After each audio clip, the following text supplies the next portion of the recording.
So, Kate, you had previously you were talking about service learning, which I found very interesting. You said it was a form of experiential learning. Can you tell us a little bit about what service learning is and how you integrate it into your classes and curriculum at NYIT? And also, is it easier to do synchronously, asynchronously? Talk a little bit about service learning for us. Sure.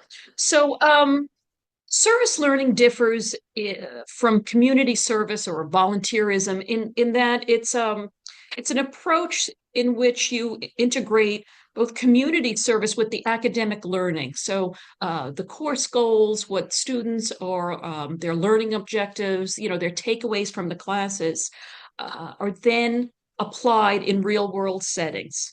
And so, with these community partnerships, it really fosters this civic engagement and, as I mentioned a little earlier, like student growth on many levels. I really have found from student feedback that they change as people.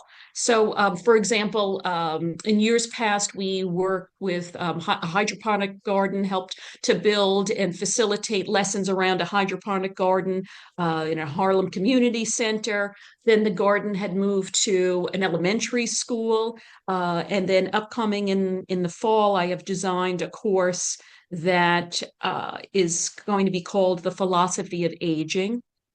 And there our students will go to a local assisted living that has a memory care community.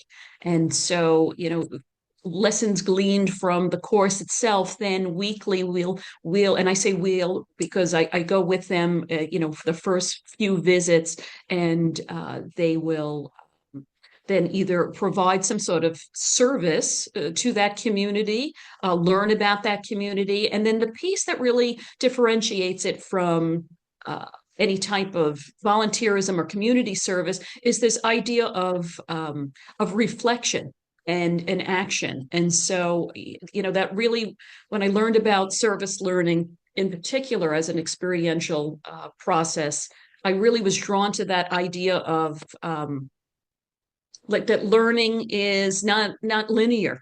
It is a circular process.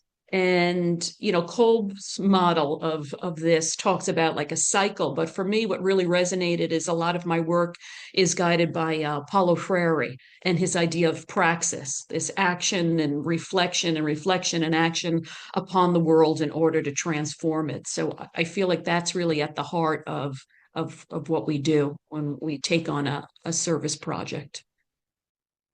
So, Kate, do you incorporate service learning in your online classes or your face-to-face classes? Both, actually both. It's more challenging in a online environment, although it's been rather successful if I have a online async. We have some Zoom meetings, but during COVID, we did continue a project in fully asynchronous environment.